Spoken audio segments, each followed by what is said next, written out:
Amigos do Saúde Digital, começando aqui um papo que você vai gostar muito. Você que tem uma clínica, que você precisa entender de gestão da sua clínica, do seu consultório. Hoje você vai sair daqui entendendo indicadores, o que você precisa medir e como você organiza o mapa para você olhar esses indicadores e atingir o seu resultado. Eu estou aqui com o Rodrigo Freitas, que assumiu a clínica de neurologia do pai dele, depois que o pai dele faleceu. Ele é engenheiro de produção, cria da Falcone, um dos pais da consultoria aqui brasileira, e você vai entender como que ele faz na clínica dele. Bom, Rodrigo, prazer falar aqui com você, Rodrigo Freitas. Nos conhecemos há algum tempo, você escuta o podcast lá das antigas e hoje a gente vai poder contar um pouquinho da sua história e do trabalho que você está fazendo, que é muito legal, como você assumiu a clínica do seu pai, sem ser médico, mas com um olhar de gestão de negócios e colocou nos trilhos. Então, seja bem-vindo. Conta um pouquinho do background seu aí pra gente, por favor. Ô, Lourenço, que satisfação estar aqui. Eu costumo dizer que se eu não ouvi todos, eu ouvi praticamente todos os episódios do SD Conecta. E isso aí foi quase que uma pós-graduação para mim, sabe? Eu não sou médico, né, de formação, eu sou engenheiro de produção. Eu posso dividir minha carreira aí em 3 etapas, né? Então, primeiro eu fui consultor de gestão da Falcone, e um orgulho brasileiro, né? Sim. Consultoria lá de Minas, professor Falcone. E você sabe que os projetos eles duram de 12 a 18 meses, né? Só que o consultor está sempre envolvido em mais de um projeto. Então, eu tive a oportunidade de passar por fábrica de papel, siderúrgica, administradora de consórcio, banco, seguradora, concessionária de veículo, até resort. Aí, em 2005, eu fiz um sabático. Fiz o ano sabático, né? E o que estava hypado em 2005? Bolsa de Valores. Bolsa de Valores de 2002 a 2008 aumentou 5 vezes, quase 6 vezes, né? Então, eu fui estudar esse assunto e parei numa corretora de valores, né? Fiz todas as provas, certificações, passei por algumas corretoras de valores, banco de investimento. Em 2015, eu venho me casar. Casei com a colega radiologista, a doutora Juliana, um beijo, te amo. E me mudei. Então, eu abri aí uma nova etapa na minha vida, né? Juntei essas 2 competências, a consultoria de gestão, o mercado financeiro, e passei a assessorar clínicas médicas, né? Passei por diversas especialidades, otorrino, gastro, geriatra, oftalmo. E agora, ano passado, eu fiz mais um shift, né? Então, eu mudei de lado no balcão. Então, papai, Dr. Lélio Freitas, neurocirurgião, ele tem uma clínica de 30 anos aqui em São Paulo, né? O Instituto de Neurologia Dr. Lélio, ele faleceu. Então, eu assumi juntamente com o Dr. Antônio Carlos Vieira, responsável técnico, um abraço. Temos aí uma equipe maravilhosa e fazendo um grande trabalho. Maravilha, a sua jornada. Então, eu te peguei ali na mudança da 2ª para a 3ª fase. E você escutava os podcasts, a gente sempre comentava. E agora você está fazendo um trabalho muito interessante. E eu queria que a gente começar pelo começo aqui. Seu pai faleceu e você assumiu a gestão dessa clínica. E aí, o que você fez primeiro? Primeira coisa, eu fui conhecer, né? Conhecer o histórico, né? Os dados, os principais números, né? Eu tenho uma funcionária, Márcia, está 7 anos conosco. Também fui conhecê-la, saber quem que é a Márcia, né? Saber quais são os seus interesses, suas competências, suas restrições, né?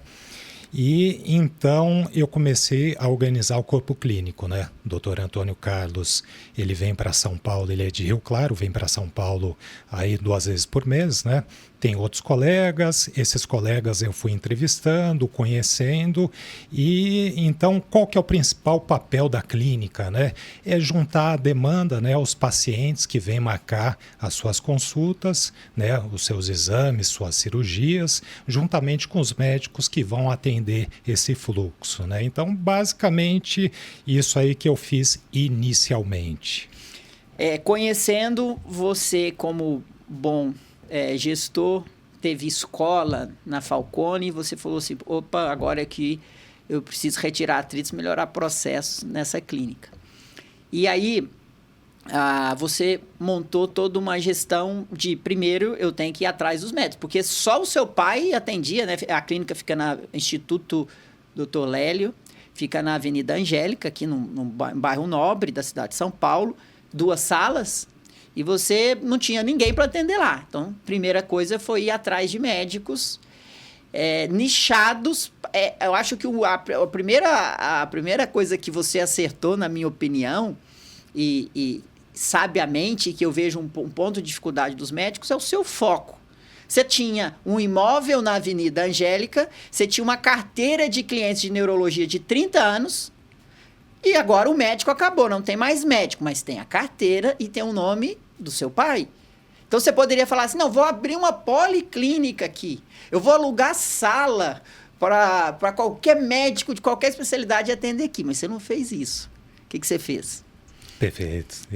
Então, eu tenho aqui um plano, né, de longo prazo, né, minha estratégia. Qual que é? É oferecer para o paciente que vem com uma demanda neurológica todos os serviços agregados, né? Então eu quero facilitar a jornada dele, tirar os atritos, né? Porque a jornada do paciente geralmente qual que é? Marca uma consulta, vai conhecer o médico, né? Então o médico na sua anamnese, né, na consulta inicial, ele pede um exame de imagem, né, para tirar dúvidas se não tem alguma coisa grave, um tumor, um aneurisma, né? Aí o paciente precisa saber qual que é o laboratório que a sua operadora dá direito, né? Aí agenda o exame, faz o exame, depois tira o resultado, marca o retorno, né? Então essa jornada é muito ruim, né? Então a nossa estratégia é simplificar essa jornada, né? Então, uma das primeiras atividades que eu fiz foi definir os indicadores, né? Definir o que a gente precisa controlar e para depois colocar as metas. Então, a primeira etapa foi a definição de indicador. Então, planejamento estratégico, né? Onde todo método deveria começar. Tem episódio aqui falando do Business Model Canvas, que é uma ferramenta de planejamento estratégico, uma matriz SWOT, mas você parte do princípio que você vai continuar na especialidade que o seu pai trabalhou naquele endereço por 30 anos, que você já tem uma carteira de clientes e não vai abrir para outras especialidades, porque a sua força está ali naquela carteira de clientes. Então, é o que eu sempre chamo de frutas mais baixas. O médico que, por exemplo, lança um plano de acompanhamento, a primeira pessoa que ele tem que vender é para a carteira de clientes dele. Às vezes ele quer vender no Instagram. Não, a fruta mais baixa são as pessoas que já te conhecem, que já têm a sua marca na cabeça. Então, o seu planejamento estratégico, ele considerou uma coisa crucial. Não perder a sua carteira de clientes. Porque se você abre para todas as especialidades, vira uma policlínica, você perde o principal ativo, que são 30 anos que seu pai construiu e deixou de legado. E aí, dentro do planejamento estratégico, tenho certeza que você fez sua matriz SWOT, você fez seu Canva, essas ferramentas, o Balanced Scorecard, que é até mais, é um pouco mais tradicional, né? E que eu tenho certeza que você opera isso muito bem. Mas ali você viu, vou manter o nicho e vou atrás de médicos que atendam no meu nicho, o nicho da neurologia. Aí você trouxe o doutor que você acabou de citar, como é que ele chama? Antônio Carlos Vieira. O Antônio Carlos Vieira, que é neurologista, e foi atrás de outros médicos para atenderem na sua clínica. Hoje o corpo clínico que você tem lá, além de médico, o que você tem, quais outras especialidades? Eu estou com 6 médicos e uma neuropsicóloga, Lorenzo. 6 neurologistas ou neurocirurgião? Tem neurocirurgião e neurologista. E né? Uma psicóloga. E uma neuropsicóloga. Tá, e aí a sua equipe, que é fantástico, assim, quantos funcionários tem na sua equipe? Eu tenho apenas uma funcionária, Márcia. Que é a que está com você há 7 anos. Exatamente. Então, uma equipe enxuta, né? E aí, a clínica é em São Paulo, mas a sua esposa, a sua família mora em Campinas, você não mudou de Campinas, você continua morando onde você está, mas uma vez por semana você está na clínica presencial, as outras vezes você está remoto. Exatamente. E aí, diante disso, você criou os indicadores de cada área. E aí, você tem indicadores operacionais, indicadores financeiros, indicadores de marketing. Dá um double clique primeiro nos operacionais. Beleza. Então, fiz o meu planejamento estratégico, vou focar em neurologia, trouxe os profissionais junto comigo.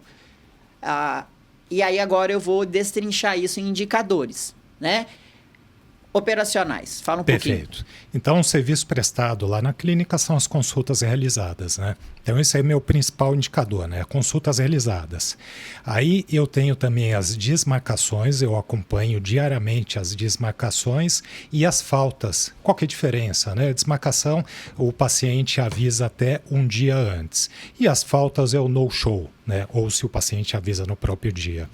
E eu tenho também taxa de utilização de sala, né? Então, eu tenho disponível nos 2 consultórios X períodos por mês. Quantos períodos que eu estou ocupando, né? Então, essa taxa de utilização. Porque daí eu sei quando que eu vou ter que aumentar a minha equipe e quando que eu vou ter que partir para uma obra, uma expansão, uma segunda unidade, né? Você tem um benchmark, assim, a partir de quantos % de ocupação é hora de você começar a ver um outro ponto? Existe esse benchmark? Você chega nunca no 100%, nunca, né? O 100% daí vira loucura, né? Então, quando atingir seus 75%, 80%, já tem que ter um plano, pelo menos o plano, entendeu? Porque para quando começar, né, a loucura, você já tem um plano para colocar em prática. É legal, e aí tem um conceito que eu gosto de trazer nesse ponto de ocupação de sala. É muito comum, assim, eu venho de uma cidade pequena, né, Piuí, 30 mil habitantes, e assim, é muito... Você já deve ter visto essas histórias. Abre um barzinho, pequenininho, com uma portinha, aí o barzinho começa a dar certo, começa a encher. Aí, o dono do barzinho, ao invés de manter essa portinha aberta e abrir outra, porque ele mediu a taxa de ocupação e ele abriu outra, ele sabe o que ele faz? Ele vai lá e fecha essa portinha e abre uma maior. Aí, o que acontece? O bar esvazia. Por quê? Gente, se uma coisa está funcionando, por que você vai fechar? Abre outra e replica o aprendizado que você tem nessa pequena na outra. Então, como que você vai saber a hora de... Não é de fechar a que está dando certo, é a hora de expandir e abrir outra. Porque se você muda de uma vez, você pode perder toda a sua estrutura e aquela experiência, aquela essência sua, que você conseguiu implementar ali naquele lugar, pode se perder. E aí você vê isso medindo a taxa de ocupação. Então, taxa de ocupação, vamos repetir, qual outro? Os financeiros, né? Indicadores financeiros. Não, dentro do operacional ainda. Taxa de ocupação. Desmarcações. No show. Então, as desmarcações é com até 24 horas de antecedência. Né? É a confirmação, né? Quando o cliente não confirma que vai à consulta. Então, você tem um dashboard acompanhando a taxa de desmarcação desse paciente. Exatamente. E a falta, que é o no-show. E a falta também. Então, são... 2, você quer o menor possível, né? Desmarcação e no-show. Esse número tem que ser o mais baixo possível. E a ocupação você quer crescer para saber a hora que você vai ampliar. Beleza. Aí agora você está no operacional, agora nós vamos para os indicadores financeiros. Como que você usa? Quais são esses indicadores? Então, eu organizo as minhas receitas em grupo, né? Então, eu tenho as consultas, né? Então, basicamente, consulta de convênio, consulta particular.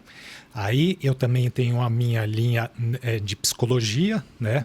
E a linha das cirurgias. Então, eu organizo nesses 3 grandes grupos, né? E vejo mensalmente como que está o controle de cada um desses grupos. Aí, você mede faturamento? Faturamento, produção, né? Produção, então, produtividade. Isso. Porque o faturamento de convênio ele é um pouco diferente, né? Você precisa fechar lote, faturar para depois receber. Você não olha por caixa e você olha por competência no seu dashboard. Exatamente, isso mesmo. Você olha por competência, ou seja, não é o dinheiro que entrou no seu caixa, é o que foi faturado. Isso, exatamente. Tá, e aí... Então, o faturamento é uma North Star Metric. Talvez seja a principal delas, a gente vai falar depois. Mas lá no financeiro, a gente está olhando o faturamento. E aí tem os indicadores de marketing. Por quê, gente? Esse aí é uma outra coisa que médico dificilmente entende. A gente bate muito isso lá na imersão. Porque a cabeça do médico, principalmente o médico que é bem formado e não teve esse ensinamento... Ele acha que é 1 para 1, que toda pessoa que imagina que precisa de uma consulta e considera consultar com ele, vai consultar. E não é assim. Não é só você, colega, que está me escutando. Qualquer pessoa que vende alguma coisa neste planeta, existem pessoas que consideram comprar, existem pessoas que quase compram, existem as pessoas que compram. Isso chama funil de marketing, funil de conversão. Para eu vender uma imersão, eu tenho que falar para X pessoas. Y consideram comprar e W de fato compram. Isso chama marketing, isso chama funil de conversão. Nenhum negócio do planeta que vive de emissão de nota fiscal, eu não sei, alguns negócios sociais e que tem subsídios do governo, aí pode ser que dê certo, aí não precisa fazer marketing, mas nenhum negócio que vive de emissão de nota fiscal, emissão de recibo, vive sem marketing. Marketing é tudo aquilo que reduz seu esforço de venda. Ah, mas o meu pai era médico, o doutor Lélio, ficou 30, 40 anos na Vida Angélica, super bem sucedido e nunca fez marketing. Uai, nunca fez marketing, mas qual era a época que o doutor Lélio Freitas atendeu? Não tem como eu voltar lá para a época dele, não tem como eu ser saudosista o suficiente. Por que ele nunca fez marketing? Porque ele não tinha esforço de venda. E por que ele não tinha esforço de venda? Porque a demanda era grande, era maior do que a oferta. Simples assim. Hoje, a gente tem uma oferta muito maior de profissionais e a demanda mudou. O paciente precisa do marketing para escolher o médico. Não é nem só pela competição. Eu costumo dizer, Rodrigo, que é mais pela mudança de comportamento da demanda, ou seja, do cliente, do que pela oferta. Então, marketing é uma condição sine qua non, fundamental para quem está no mercado de trabalho. E aí, sabiamente, você gerencia marketing. E aí agora a gente vai dar um double click em marketing. O que você metrifica? Perfeito. Os indicadores de marketing, primeiro leads, né? Então, quantos interessados estão entrando em contato, né? Quantas mensagens, o WhatsApp que a gente recebe, quantas ligações. Então, essa participação das ligações cada vez menor, né? As pessoas entram em contato com o WhatsApp, muito mais prático, né? Ficar registrado, né? Então, os leads, esse aí é o principal, né? Aí tem o que é um desdobramento. A clínica, o instituto, tem 20 mil pacientes cadastrados. Né? Então, você imagina. Então, não precisa fazer marketing, né? Tem esse povo todo. Você sabe que o segundo indicador, então, são as captações. Mensalmente, 35% a 38% das consultas são de pacientes novos. Né? E depois a retenção. Então, de quanto em quanto tempo esse paciente ele retorna para a clínica, né? Então, a recorrência, né? Então, esses são os 3 principais indicadores. Vamos lá, vamos destrinchar leads. Leads é essa história que eu estou dizendo para você, que é toda aquela pessoa que, por alguma maneira, ela levanta a mão por interesse no que você vende, no seu produto. Então, você precisa ter um certo número de leads para ter uma taxa de conversão conhecida para encher a sua agenda. Essa é o famoso funil. E se você mapeia o seu funil, você conhece a sua taxa de conversão média. Estatisticamente, nos últimos 3 meses, eu converti 30%. Então, se eu tiver 100 leads, 30 vão virar paciente. Opa! Então, agora a gente já está trabalhando com previsibilidade, não virou mais achismo. Então, eu preciso de 100 interessados conversando com a minha secretária, porque estatisticamente eu sei que 30 vão virar consultas. E aí eu trouxe previsibilidade, porque se 30 vão virar consultas e 30 é aquele número que eu ajustei, que é o que paga minhas contas e dá um lucro que eu quero, ótimo. Então, você precisa correr atrás dos 30 leads. Então, você começa a medir. Aí, você falou que são novas consultas, primeiras consultas. E aí, você tem um grande trabalho e um custo que chama custo de aquisição de cliente. Esses 100 leads que entram em contato com o Instituto de Neurologia, Dr. Lélio,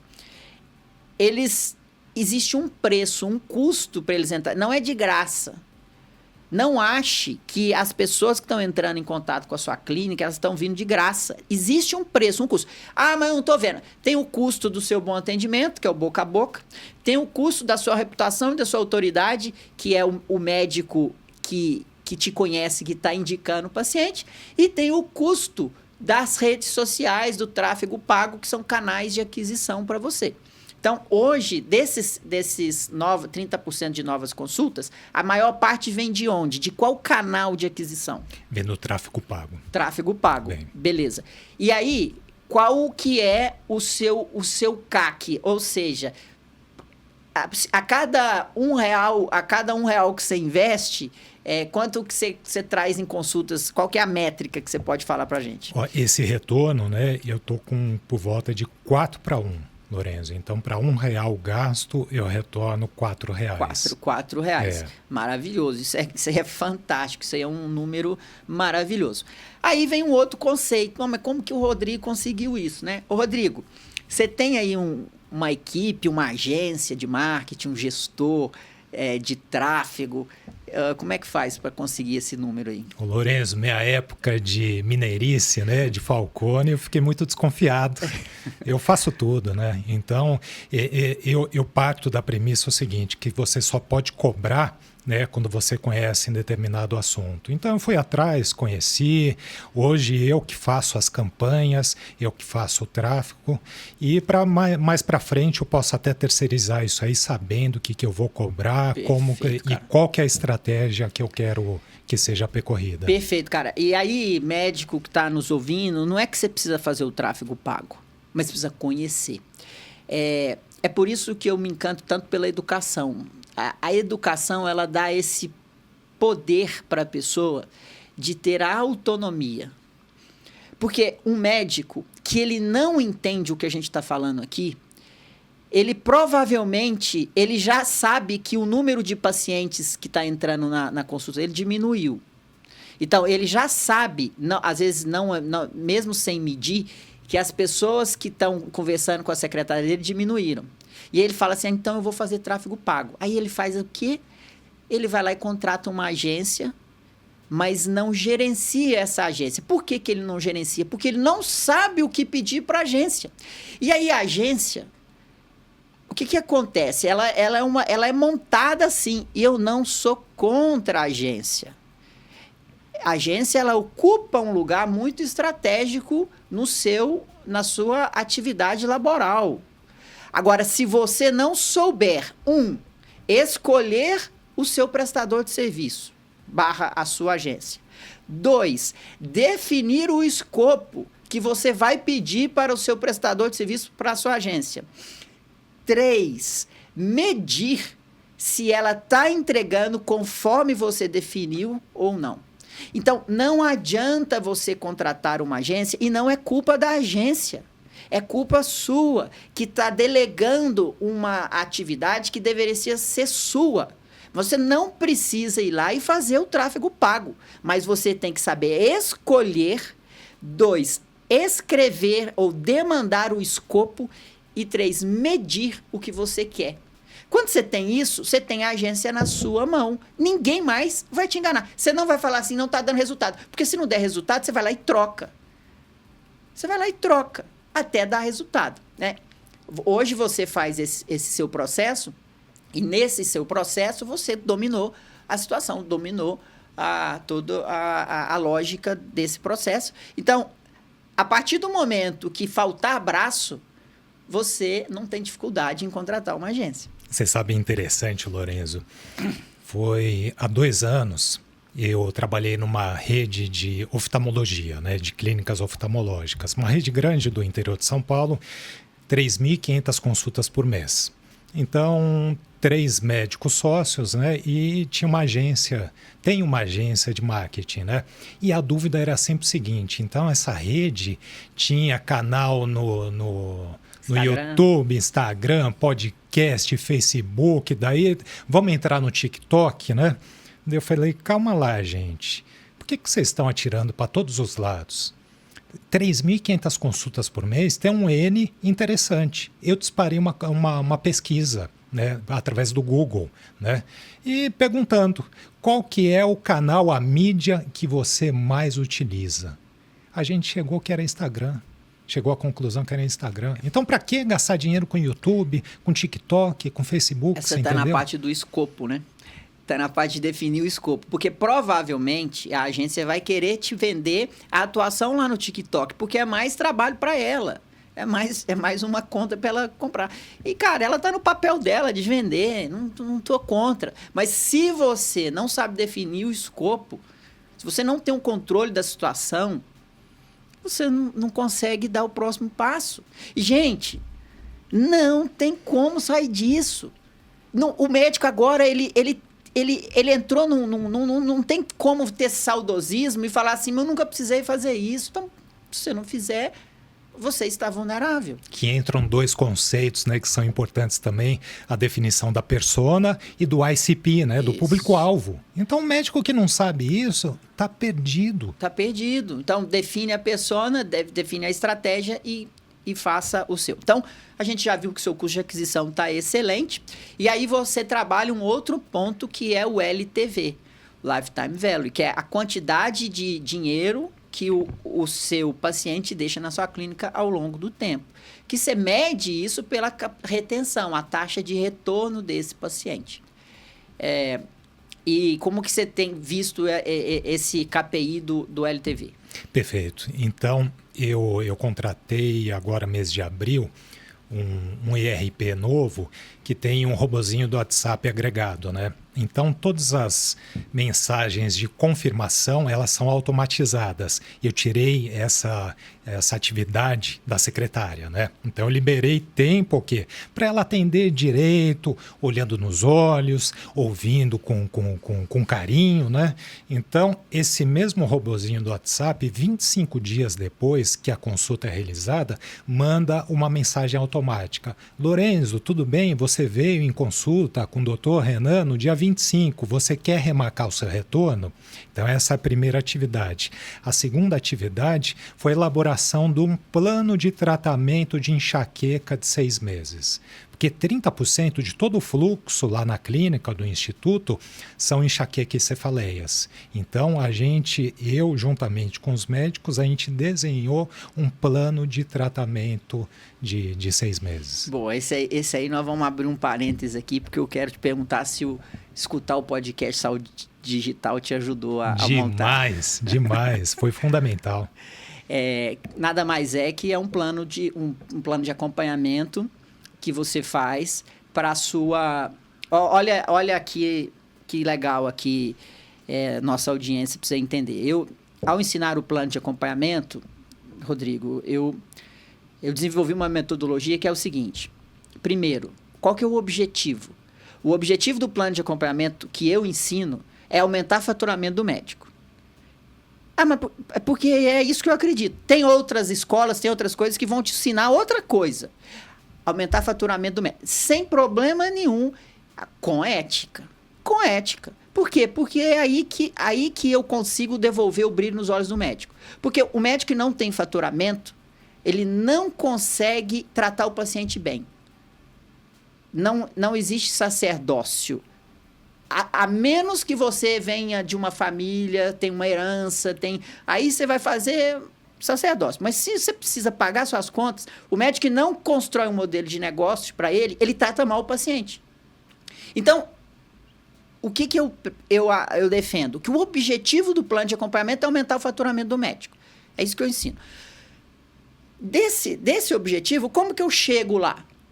Eu tenho que olhar para 3 pontos. Eu tenho que olhar para doença ou condição de saúde que eu vou tratar. Eu tenho que olhar para como eu vou promover saúde nesse paciente, que é olhando para sono, alimentação, gestão de estresse e atividade física ou movimento. E eu tenho um terceiro, que é como eu vou estruturar um modelo de negócio para que isso pare de pé. Então, no que eu faço isso, o médico consegue implementar um plano de acompanhamento que traz faturamento e previsibilidade de receita com entrega de valor para o paciente, melhorando o desfecho de forma ética. A conta fecha. Você escuta o podcast, né? Você escuta eu falando, a gente comentou aqui em off. Você seguiu muito bem isso. Porque qual que foi a primeira doença que você escolheu? Enxaqueca. Por que você escolheu enxaqueca?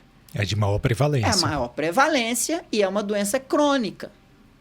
Se é de maior prevalência a doença crônica, é mais fácil você vender. E aí a gente estava conversando. Daqui a pouco você vai replicar para as outras doenças que você atende. Que você atende TDAH, você atende ansiedade, você atende outras doenças que cabem esse modelo. Então, aí você fez um modelo bem interessante, que é para quebrar a objeção do paciente que tem convênio. Queria que você contasse aqui para a gente. Perfeito. O pacote, né, esse plano de acompanhamento de 6 meses, eu divido em 6 vezes no cartão de crédito, né?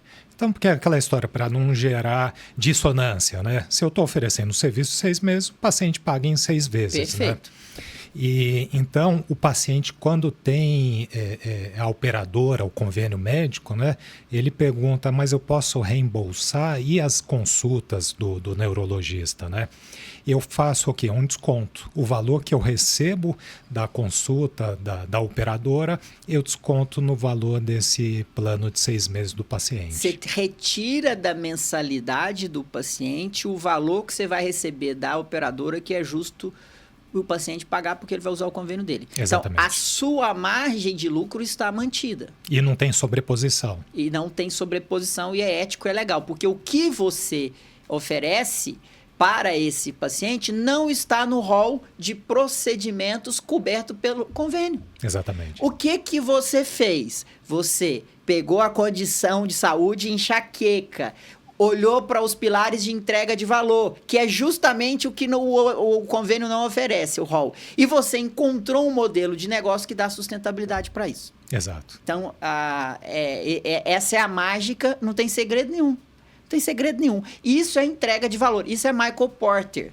que ele ensinou isso e ensina para os planos de saúde, para as grandes operadoras que tentam fazer, mas elas não têm a figura-chave, que é a conexão com o paciente. Porque cada dia é uma pessoa que atende o paciente. Lá na sua clínica, não. É sempre o doutor Renato, é o doutor Antônio, que vai atender esse paciente e tem conexão. Então, o paciente compra e o paciente fica satisfeito. E o paciente melhora desfecho. Isso, tem algo mais ético do que isso? Você ajudar o paciente a melhorar desfecho? Bom, fechando o parêntese aqui do plano de acompanhamento, do KPI de marketing, agora tem um ponto fundamental. A sua clínica, você tem uma peça-chave na sua clínica, muito chave, que é o corpo clínico, né? Que é o corpo clínico, porque sem o corpo clínico não adianta nada você ser o cara da gestão, indicadores, marketing, software, se você não tiver esse corpo clínico junto com você. E aí eu queria que você contasse como que você faz para ter o corpo clínico junto com você. Basicamente, eu escuto o paciente, Lorenzo. Então, a gente tem um formato, né, de obter as pesquisas, né, de satisfação dos pacientes. Então, se você for lá no Google Meu Negócio do Instituto de Neurologia Dr. Lélio, vai ver a quantidade de notas 5 e as declarações. Então, os pacientes falando do nome do Dr. Renan, falando no nome da Márcia, a experiência que teve, o que pode melhorar, o que gostou. Essa aí é o meu principal indicador de qualidade do meu corpo clínico, é a satisfação do paciente. Perfeito. E aí, para você reter esse profissional e ele vestir a camisa da sua clínica, você também tem algumas metodologias, inclusive que você foi inspirado pela, né, ser marido de uma radiologista, né? O que você faz? Total transparência, né? Então, para você ter uma ideia, eu remunero, né, o honorário dos médicos é calculado com base na produção mensal, né? Então agora a gente está encerrando o mês de outubro, dia 1º de novembro eu faço toda a contabilidade, envio para os médicos um relatório sintético e um relatório analítico pelas consultas atendidas, eles validam ou perguntam, né, se tem alguma correção para fazer, me emitem nota fiscal e eu pago antes do dia 5. Só que veja bem, você não recebeu antes do dia 5, mas você paga. Por que isso? Para ter transparência e a fidelização, né? Então isso aí faz uma diferença enorme, né? Você então assume esse descasamento de caixa, né? Porque o convênio vai te pagar com 60, talvez 90 dias, mas você paga o seu médico no mês seguinte, às vezes com menos de 30 dias. Né? Você fecha a produção no dia 30 do mês e já paga no dia 1º. Isso é uma mensagem clara para o seu corpo clínico, que o corpo clínico é importante para você, que você valoriza o corpo clínico e que você assume o descasamento de caixa você comunica para ele que ele é importante e que você sabe que esse dinheiro é devido para ele no mês seguinte. Isso é muito bem feito, porque quantas pessoas, né, quantos médicos trabalham, acho que a maioria trabalha com 60, 90 dias. Se você trabalha hoje e recebe com 90, provavelmente só com o fluxo de caixa o seu empregador financia o negócio dele. Porque são 3 meses. Então, super justo, ético, transparente. E você traz essa transparência para o médico. O médico, por que ele não vai querer ficar lá? Né? Se ele tá tudo... E outra, você entrega o paciente lá para ele. Porque o marketing não sai da conta do médico, sai da sua conta. Exatamente. Sai do seu faturamento para que a clínica cresça. Então, é muito bem feito, como você executa é maravilhoso, cara. Parabéns. E é isso que eu acredito, né? Eu acho que a gente tem que combater o bom combate. A gente tem que prezar por essas... Temos que ser business na veia, gestão, finanças, marketing, trabalhar vendas, treinamento de secretária, playbook de vendas, tecnologia para retirar atriz e melhorar processos. Mas as pessoas, aquilo que é fundamental para o seu negócio é um parceiro estratégico, é o corpo clínico. Você não pode deixar esse corpo clínico insatisfeito, como muitos ainda não viraram a chave. E com certeza... E tem quanto tempo que você está nesse projeto? Estamos completando 14 meses. 14 meses, é super recente, né? Super, super recente como que você fez essa virada de chave. Eu tenho certeza que vai ter muito sucesso aí pela frente, porque as pessoas que trabalham com você são pessoas que vestem a camisa. Muito bom. Rodrigo, mas... e como você, na visão de consultor... o que você pode falar para a nossa audiência? O que você pode deixar assim de dica para a nossa audiência, com a sua experiência, agora com o dedo no pulso mesmo do paciente? Eu queria que você deixasse uma dica. Simples demais, Lorenzo.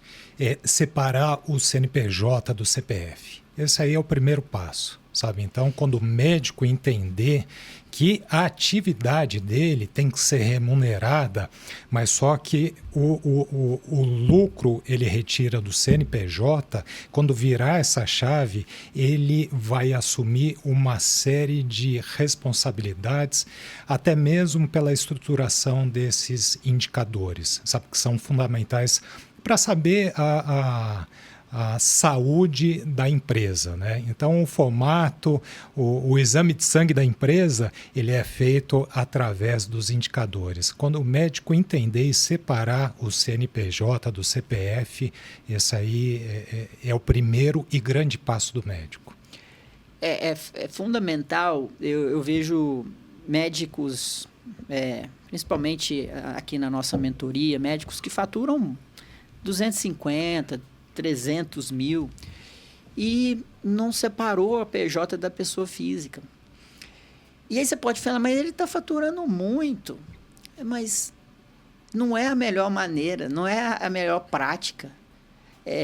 Você pode tratar cefaleia com uma droga de terceira linha ou você pode tratar a droga de primeira linha. Você vai querer tratar com qual?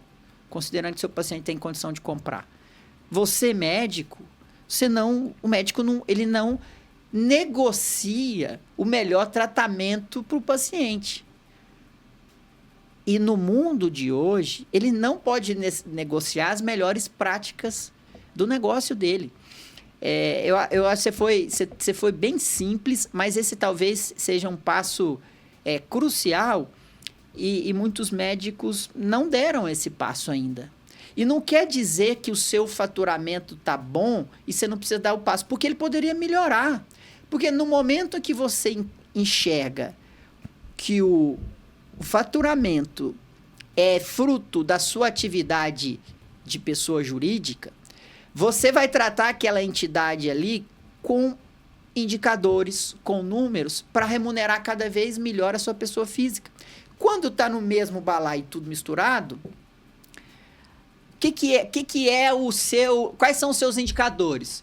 Troquei de carro esse ano, nossa, coloquei X mil reais lá na XP.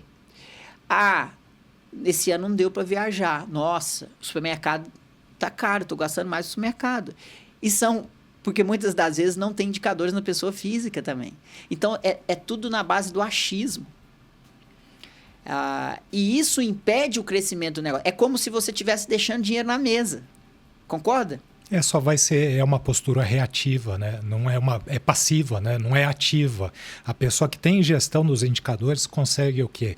Definir estratégia, ter uma postura ativa, né? O passivo é isso aí, só ficar reagindo. Fica reagindo da situação e se vem alguma surpresa, e no mundo de hoje, que é cada vez mais fácil a surpresa aparecer, porque é um mundo de uma velocidade altíssima, e muito incerto, as mudanças podem ocorrer. E se você não está preparado para isso, você está vulnerável.